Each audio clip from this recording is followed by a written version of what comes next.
We're moving long. As we always do, man. As we always do. Right. So, welcome back to the podcast. Another episode. I'm here with Clayton, Gunner Chef. How we doing, guys? Good, man. Good. Ready to talk about the Arsenal boys again. Do you know what I Right. mean? The Arsenal therapy. The Arsenal therapy that gives the Arsenal fans that therapy that we need. Listen, a lot has been going on in it. A lot has been going on, right? But the main thing that I want us to obviously tackle first, because that's obviously the biggest elephant in the room, Gyökeres.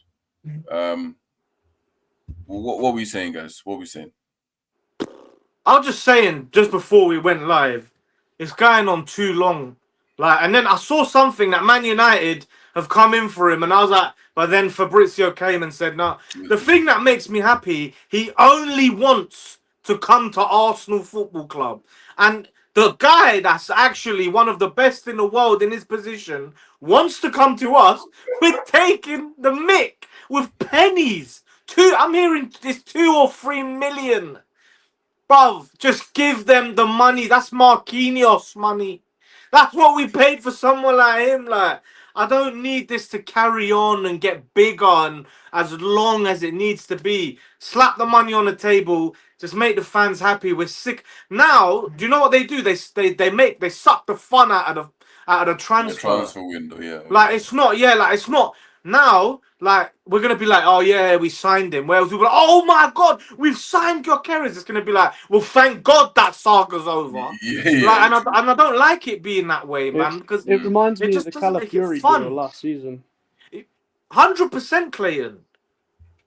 Yeah, it reminds me of the Calafiori deal last season when we heard about it really, really early on, and then it just dragged, and then obviously it finally happened, but it just dragged on for so long.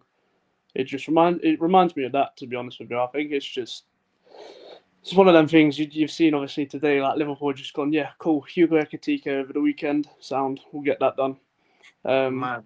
And you look at us and Gyökeres. Obviously, it's taking its time and it's moving slowly, but everything obviously indicates in the right direction at the moment. Again, until anything changes, he's pretty much ours, but it's just a couple of million here or there, and apparently it's something to do with add-ons and the structure of add-ons or something. Apparently, so that from Sporting side, I think so. Yeah, I've had to look at it throughout the day and just kind of brushed it under the carpet because apparently Sporting want them £10 million in add-ons. They want it to be easier to achieve. Yeah. Because we're trying to make it harder to achieve the add-ons. They basically just give it to them. Yeah. Just give it to them. Please. I get it. I definitely get it. It gets into the point where it's like you said, Chef, man. It just sucks out of it. It just sucks the enjoyment. It just ruins it. It's like, oh, finally we kind of got it done. Because you know what it is? It's like as soon as July hit, it was bang, bang, bang, bang, bang. Norgard, this, that. It would have been great to just be like, yeah, Gyökeres, and then boom, Eze, or like, yeah, we can focus on Rodrigo. But now we're just. It'd have been amazing to seen him released. Obviously, him signed and pre-season tour. That photo they put out. Yeah. That pre-season tour where they're all up the stairs and they're all standing at the back. It would have been amazing to see him and Mosquera in that as well. It would then, for me, it would have made a statement for us and going, look, we're going out to Singapore and whatever, and we're set, we're ready. Yeah. Do you know what I mean? It kind of puts it in that perspective of we're set, we're ready, we've got all the players we wanted, we've got everything we needed. But going on pre-season, that's it for us now. Let's go forwards. Yeah. Do you remember a couple episodes back when I said there's that talented centre back? He's gone. And his name's Salman, that guy. That's who I was talking about. Do you remember? I was like, I see him. He's gone there. And I was like, that's the geezer that I was trying to tell this man about a couple episodes ago. And I was like, there's a guy from the academy. He's unbelievable. And him and Max Dowman, 15. And they're going I love to see it, though. This is what we want, because I think in the last episode we were talking about the fact that Arteta doesn't give any opportunities to the youngsters, to the Hell boys. So the fact that they're taking them on tour, the fact that they're in and around the first team will be good for them. It'll be a good experience for them, man. Right, Chef. This is mostly for you, Chef, and then I'm going to throw it to Clayton. But Chef, yeah, I know you love Rodrigo. I know how much you Yeah. love Rodrigo. You know what you want Rodrigo at the club. But I heard you just say when he was offline that if, and it's a big if because I'm looking at it now, I just saw Bayern Munich are going all in on Diaz. They're going all on Diaz, and obviously we know Which means that if exactly we know what that concludes in, Liverpool. right? Liverpool are most likely going to go for Rodrigo. Where does that leave us then? You know, where does that leave you? Where would you want? Where would you want to go, bro? Do you know what? I can only. It annoys me that they're moving so well in the market. As it stands, if they do go and get him, they're the winners.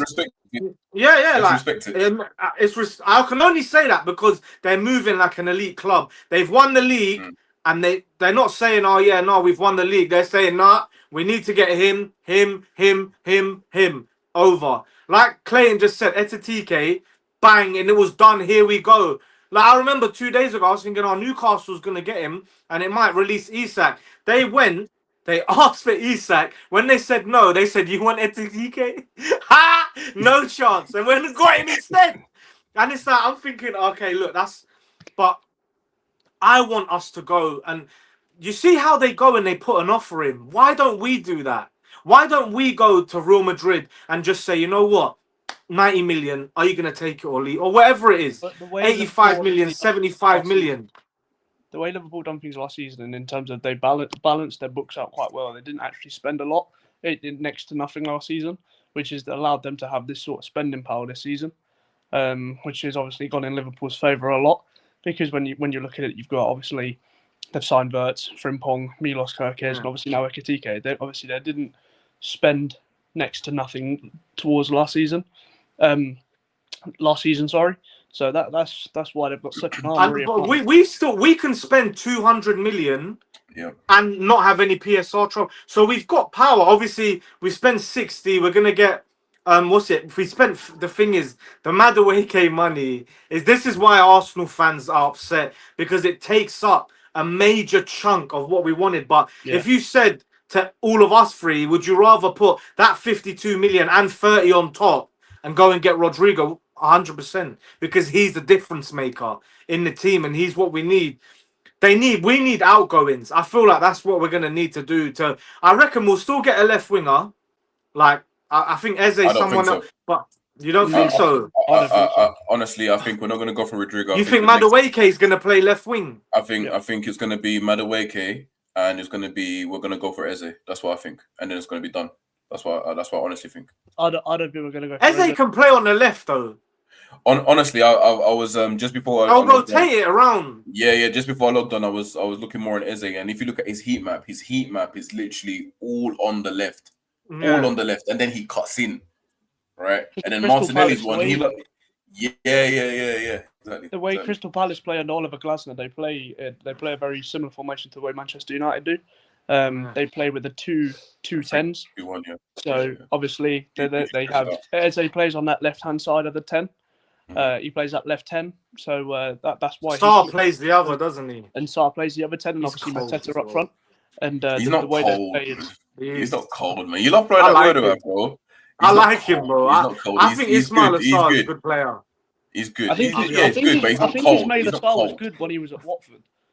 I think Ismail Sarr has been good for a little while in terms of the movement about the Premier League. I think if he was at Watford for a longer period of time, and I think as soon as Watford got relegated, I think if he come back to the Premier League, I think he'd be a bigger name now in the Premier League if he stayed for a longer time in the Prem. Because I do think he had a good season. Now, come on, he had a good season last year. He's all right, man. He's all right. Well, would you want him at the club? I'll take him for depth, 100%. I'll take him off the bench. Why? Because you need players like that who's not going to come. He would be happy just to be at Arsenal. You need people like that who's not going to sit there and make a grunt. Some people just, all right, mate, you're coming. You know what your job is. Ali Dier, kind of. Do you know what I mean? Whatever. That's what I want. Type of thing. Like just be quiet. Just come in. I loved El Neni, the ultimate professional at Arsenal Football Club. Never moaned. Came in when we need him. He did a job. Do you know what I mean? You need them.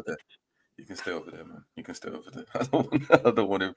I don't want him. The reason why I say this, I know I keep saying this. I probably sound like a broken record, but the reason why I keep saying this is because, like, listen, in order for us to win, like, again, we're not trying to just win one cup or win just the Carabao Cup or the FA Cup. We're trying to dominate.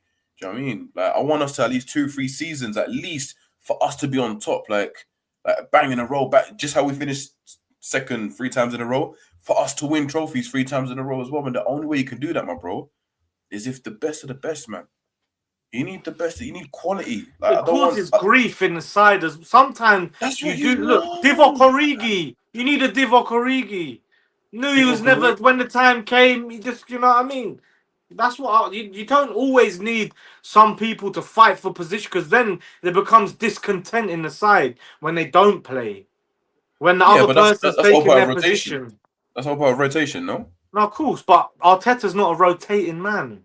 Yeah, but then that's the thing, though. For me, I think if he had that option, if he had the opportunity of having 3 or 4 top class players on the bench, then they leave him with no choice. I think in that sense, he has to then make substitutions early. If somebody's throwing up a generational stinker, somebody has to be brought on. There's no ifs or buts about it. I think we're gonna see. When like if Martinelli's throwing up an absolute stinker, right, and we did bring in Eze, and if Eze was on the bench for a little while and throws up a generational stinker, and he goes, fine, cool, Eze, go play on that left hand side, and Eze absolutely tears the gaff up, you know he's then going to start.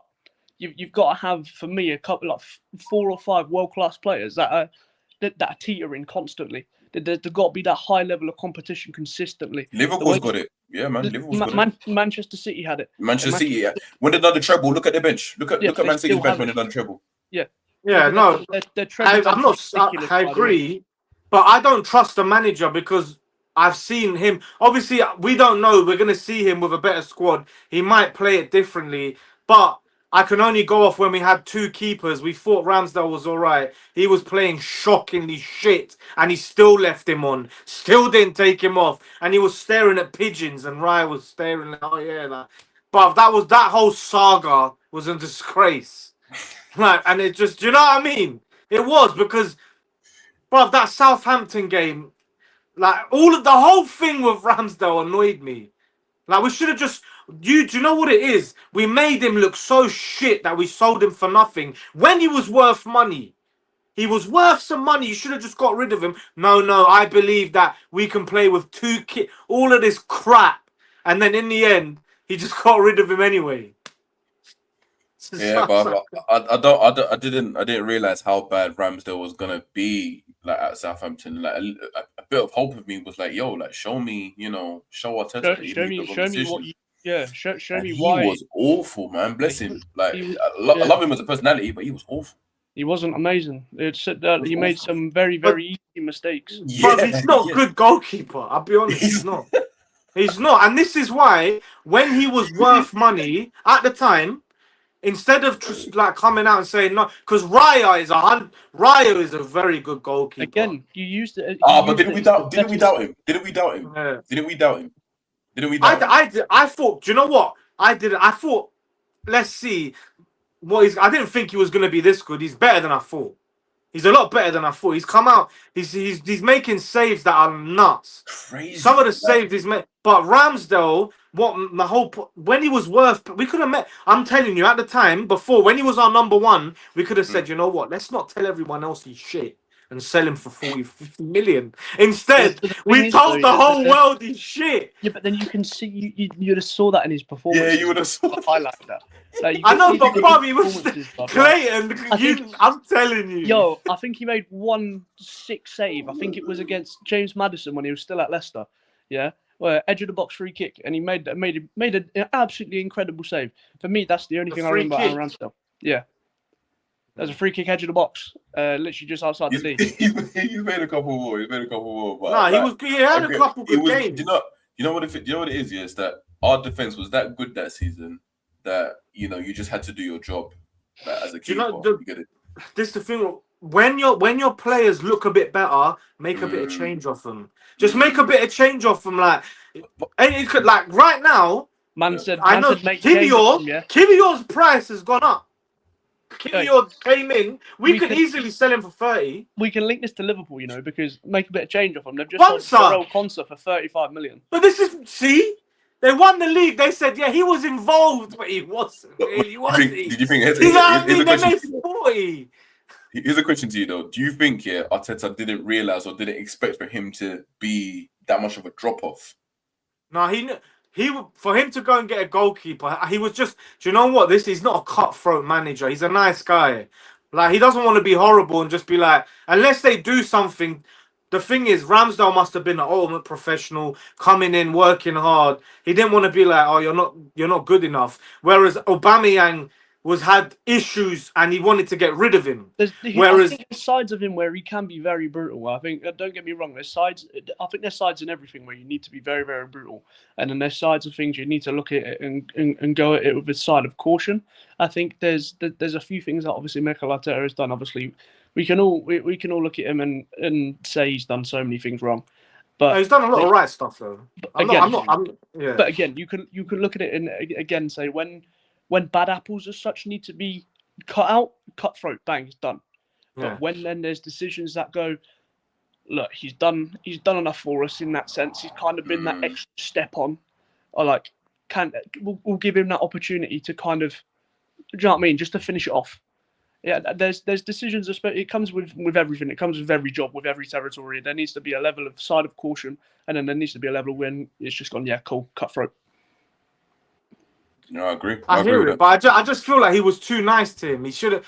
We should have just got whatever we. I know his peak because his dad and the hat and in the club and he loved it. Yeah, man, come on. That's what I'm trying to say. Like, go back to what Clayton was saying. Go back to what Clayton was saying. He like, you know what I mean? That doesn't pay. That doesn't give money into the. Look, you know that Florian Balogun. Balogun was a good because he was like, I want to start. Arteta was like, cool, go start somewhere else. Give us our 30 million or whatever it was. Took the money straight away because he doesn't like that sort of attitude. So it's like when it came time. Well, I don't know, man. I get it. I get it. I think we have to come to a conclusion that whatever happens, this season right here, next season right here, yeah. I don't want to say I'm excited, but I want to say I'm nervous. You got butterflies in your stomach. It's make or break, especially with what Gabriel has especially come out with in the last couple of hours. I've seen that interview with Gabriel, and what he said in the last few hours, and I think we're gonna reach new heights. He said. I think players within the club know, and I think the players within the club feel it. I think I've seen photos of Saliba throughout the training sessions and stuff, and that Don looks so serious. Like the look on his face, is yeah, man. Even Havertz, I see him. It's something that is a different side that I haven't seen to some of them. I think there's a side of it where it's just, look, I'm not here to mess around now. I'm so fully focused. I'm so focused. Like you can have laugh and joke and things like that and whatever. But even when they come off the bus, when they landed in Singapore, the some of the faces you just see, they're just down to business. There's just no messing about. And I like that's what I want to see, and that's for me as a fan, that's what I need to see, especially going into this season, because at the end of the day, this season is make or break. Because it's like everybody said, it's that last season. It's make or break, and for me to see that they're coming off the coach at Singapore and the training sessions and stuff, and they're dead focused. For me, that gives me good feeling. Yeah, I like that, man. That's again, it fills me with the same emotion as well, because when I saw Gabriel Heinze shouting at Odegaard, shouting at Saka, shouting at Gabriel, like, we need that now. Do you know what I mean? We need that strictness. We ain't got enough strictness. We've got too many, hand on shoulder. He seems cutthroat, bro. Yeah, and I like it. That's what we need at Arsenal Football Club. We need more coaches. We need more people that are just cutthroat and cold. Are we in agreement that if he doesn't win anything this season, it's over? Yeah. Unfortunately, yeah. Listen, it has to be. It has to be over. Like, I like the guy. I really respect the guy. I really have to thank him. Even if he does leave, I do have to thank him in terms of where he took our club, where we was completely rubbish to where it is now. Unfortunately, he's not the guy. Again, if he might not be the guy to take us over the line, but he could set up the building and then someone has to put up the flag on top, right? So maybe he's that guy. But one thing I will say is that I think this is not just for us, but anybody that's watching this as well. Like, we just have to back him for one more season. Just stop going with this. Yeah, Arteta out and all of this stuff. I get it. I get people frustrated. We want to win. We all want to win. But for the last season, for the last hurrah, like, just back him. Just back him for the last time. And just be like, yeah, cool. That's it. Bro, I told you that the first 5 games is gonna make or break his whole season because of the fixture difficulty. And if he loses 3 of 5, it's over. If he loses 3 of 5, or let's say he draws 2, wins 2, and loses 1, that's still not good enough. For me, the first game of the season for me is Man United. Has to be on point. For me, that's massive. That's for me. That sets us in good stead of what we're going to see throughout the season. For me, it's first game of the season. Man United, no ifs or buts. The level that we have with Man United anyway. For me, I'm not looking at the first 5 games. I'm looking at Manchester United. The first game going nothing but a win, by an absolute. If we lose, Clayton. You know what? Do you know what the problem is? If we lose, do you know what happens? The narrative creeps in, and then he can't get it done. He's had the money spent, close to $1 billion. He's the only manager. I'm telling you, the pressure is gonna be like pyramids on his shoulders, and it's like he needs. I'm telling you, the first game, like Clint, is so important. It's so important. He has to win. He has to. 5 games for me. I think we need to be close to maximum points out of those first 5 games. I know it's going to be tough, but for me, at the level that we need to be at, it needs to be maximum points. But for me, I don't see us getting maximum points out of those first 5 games. But that's okay though. That's not horrible because they're difficult fixtures. But let's say, for example, you win 3, draw 1, lost 1. That's from the games. That's not terrible. I won't be upset with that. Like, do you know what I'm saying? If we win 3, lose 1, draw 1, I'll be like, you know what? We've come through. We can still go. We've come out the other end, and it's not that if we lose 2, draw 1, or if we draw 2, lose 1, that's when it's like, because you've dropped another 3 points. It's funny. It's the beginning of the season, and we'll be like, the season's over. It's it's so bad. But that's how Manchester City makes you feel that way. But the thing that's making us feel like that at the moment is we're seeing everybody else's transfer activity, which is making us feel exactly the same way. Which is making us feel like that it's every single game again next season is going to be like a cup final. Every single game is going to be. Every single game next season is going to be so important, because as soon as you see a slip up from absolutely anybody, bang, advantage opposition straight away. Because for me, you look at it and go, the way Liverpool have strengthened has been phenomenal. I think the way Manchester City have strengthened again has also been very good and very smart. I think Chelsea have done well in terms of their recruitment. Me too. I think they've done again. Well, I think Tottenham still have opportunities to recruit a little bit more. I think if this whole situation with Morgan Gibbs White changes and they end up getting that through, that'll be a good signing. I think again there's still some teams in and around it that are going to cause problems, and again it's the Premier League. You can never predict the games that happen in the Premier League, but as soon as you slip up and there's a banana skin somewhere, it's advantage Liverpool, Man City, Chelsea, Tottenham. Do you know what I mean? It's advantage everybody else. It's for everyone, isn't it? It's everyone. Like, this is the best of the best. I think as a neutral, you're gonna love this next new season. 100%. Next new season. It depends. It depends though how they perform, because these teams, some of them, they're all hyped. They done well, and then when the time comes, stagnant. It depends. I think for me, City next year, I think they improve, man. I disagree. I disagree. Really? Yeah. I don't know, man. I've never seen Pep. I've never seen Pep.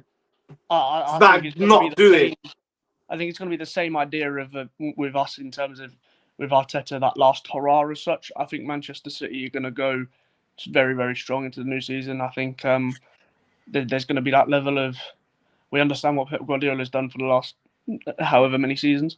There's going to be a look at, I think, in in a short period of time, I think there's going to be a looking at passing the baton on as such for Manchester City as well within Pep Guardiola. I think there's going to be foundations laid out for somebody else to take over. And I think towards like this season, towards the end of the season, I think we're going to hear a lot more about that. And I think that's going to be the last I one agree. big push this season for Pep Guardiola. I agree. And I think that's, for me, that's just going to push them on. And I think they'll do quite well. But